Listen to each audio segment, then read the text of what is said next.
Hey folks, Real Honesty with John Ritlin. I'm John Ritlin, and this is a show I've had in the can for a while, like a topic. And this is about WCW. And I've talked about WCW a lot, and look, I like talking about the current product also, but I also like to give my opinion on old school stuff because, quite frankly, there's only so much new stuff you can talk about before it gets kind of repetitive. The reason I'm going to talk about WCW here is I want to talk about some of the biggest booking flops in the company's history. And I obviously can't cover all of them. That would take probably like 100. And you could say the same thing about WWE. In fact, with WWE, I think you probably come up with about 200. But these are 10 of the biggest booking flops in WCW's history. And it's all subjective, and I ranked these as best I could. I went through this list a few times, so if you guys disagree with the placement, cool, let me know in the comments, but also make your own show. I encourage people to make their own shows because, just have fun, guys. Have fun recording videos. Just enjoy yourself.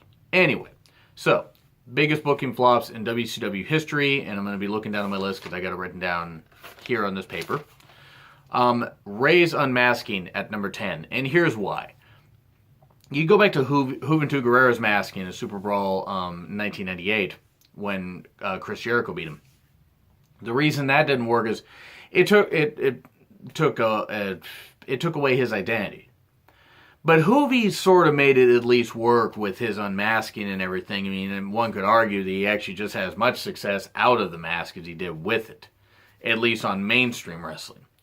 With Ray's unmasking, Ray's mask was very iconic. It was very good in Mexico, but in ECW and especially WCW, he'd built up a nearly 3-year run of having the mask and it being marketable and fans, kids, men, women, people wearing the mask in the crowd, and he got a really good, groundswell support.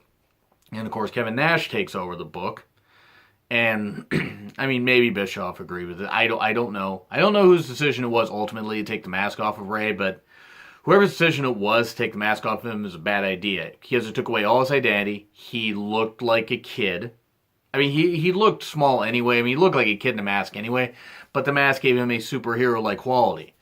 The unmasking just took away every bit of identity. He just looked like he looked like a few Hispanic friends that I had in high school, who were nice guys, but it's just there was no distinction between Ray and so many of the other cruiserweights that had no masks.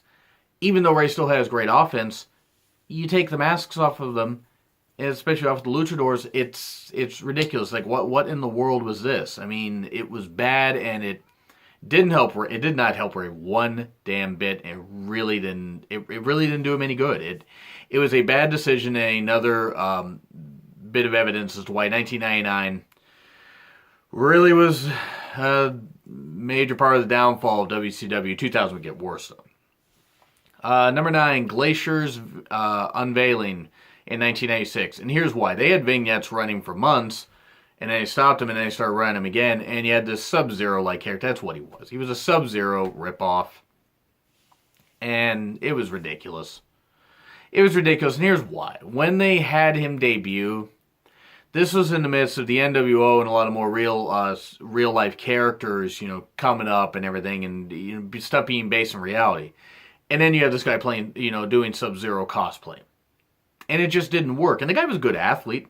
The guy's a good enough wrestler. I don't think he was more than a mid-card champion, one-time mid-card champion. But the character, while at first, it's like, very few people popped for his entrance. It's like, I forget if it was it was either September 9th or September 16th, 1996. I think it might have been September 16th, 1996. That edition of Nitro. And he faced Big Bubba, Big Boss Man. And just the entrance, he had a big entrance. And, it was snowing, snowing in the arena. And it was ridiculous. It did him no favors because it came at the wrong time. You're trying to do reality-based characters, and you have this cartoonish guy coming in, who, again, was a good athlete, but it was dead on arrival. And he was jobbed out real quick. Okay, number 8, not letting the cruiserweights be elevated. That's their biggest problem. That was one of WCW's biggest problems. They had some good homegrown talent. They really did. but not pushing enough of the cruiserweights the right way. 'Cause Billy Kidman was not the right guy to take on Hulk Hogan, going from basically a tag team and mid-card guy to suddenly facing Hogan. It's not that it was a bad idea to put somebody against Hogan and have Hogan put him over, but Billy Kidman was not the right choice. But they didn't let Ray get past a certain point. Jericho didn't get past a certain point, even though he should have, especially in that feud with Goldberg. Eddie Guerrero should have gotten past a certain point. Dean Malenko. A lot of really good cruiserweight athletes should have. Psychosis, to a degree.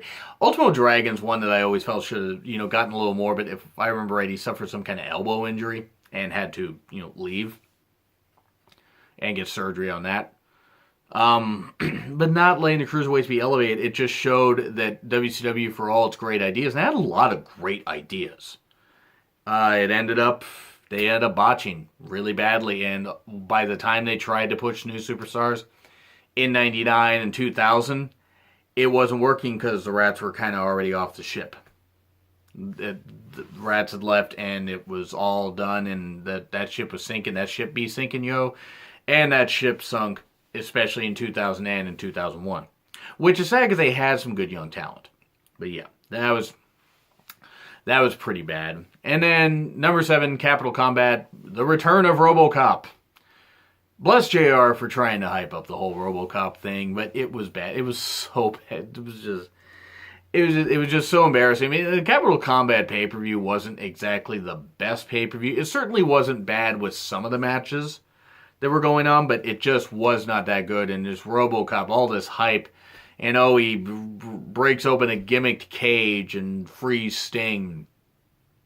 And it was just such shit. It was just so damn embarrassing. It was so embarrassing. It was so bad. It was such a colossal waste of money. Big shock. WCW wasting money. Number 6, David Arquette is the world champion. I want to basically say, first off, you can listen to a full rant that I did about David Arquette as world champion. I did last year on the day that he became champion, 16 years after the fact. I mean, video quality isn't good, but listen to the rant if you want. I don't hate David Arquette. He's a big wrestling fan, and he did his best to hype WCW. He didn't want to be the world champion, the man world champion, hype or pray to Rumble and all that, and it was a bad idea. Arquette gets too much hate. Way too much hate. It is not his fault. But it was shit, and it was absolute shit that Arquette was made the world champion. And not that WCW was salvageable at that point, but that was basically the stake was in the heart. They just took the hammer and put it just all the way in. And that was it. Drove it through the body, and that was it. WCW officially at that point was completely 100% done. They were not going to succeed no matter who was in charge. Number 5, Warrior versus Hogan, Halloween Havoc 1998. Good God, that was so embarrassing. Warrior's debut, at first, his initial pop was great, and then he rambled on for 15 minutes, as was tradition with Warrior.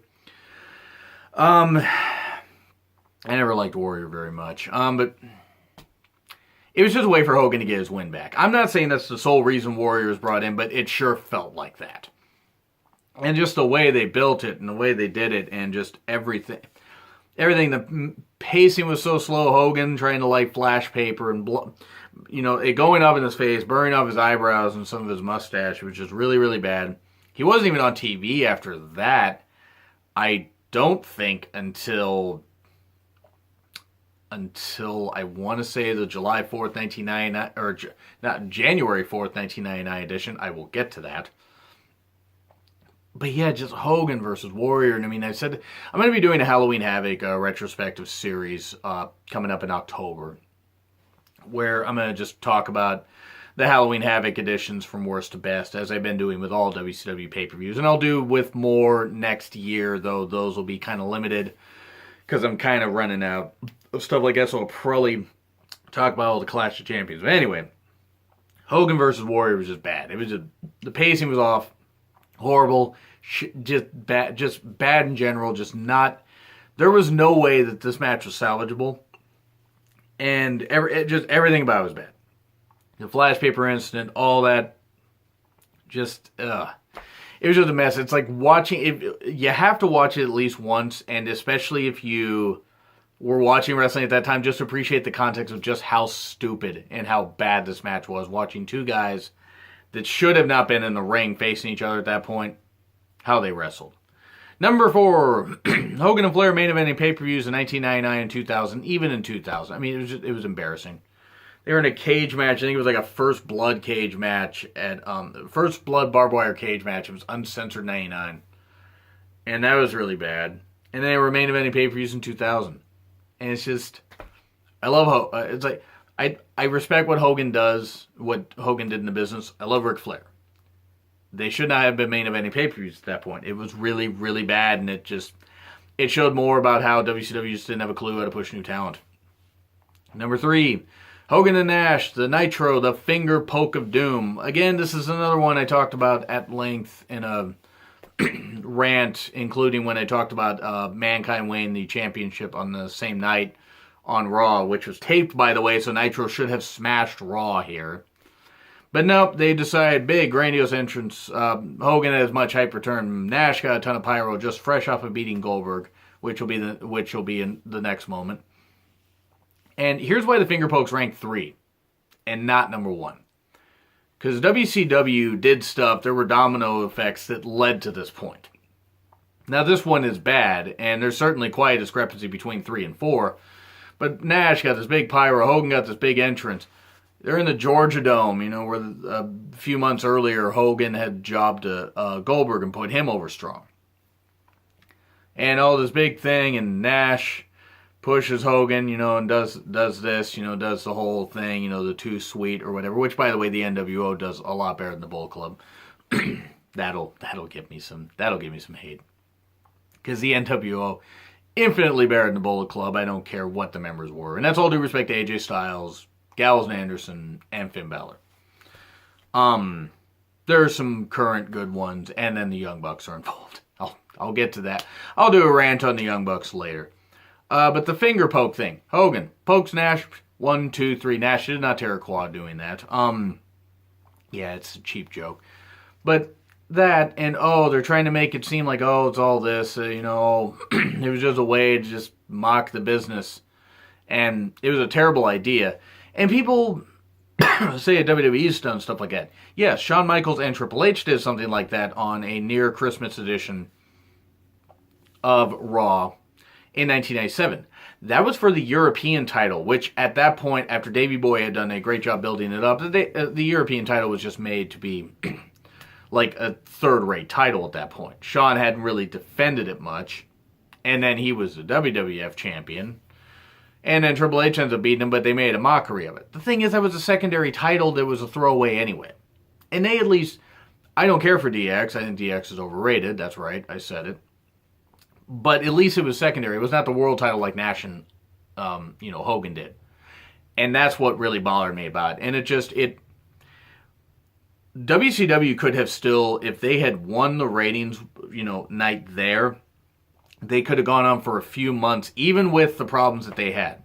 And they could have still won some ratings. They never won any ratings after, I want to say, I think it was the night after Halloween Havoc 1998 when they cut off the Goldberg DDP event. And after that was that, because they had to show DDP Goldberg for free. On free live on Nitro, and that got WCW a really good rating.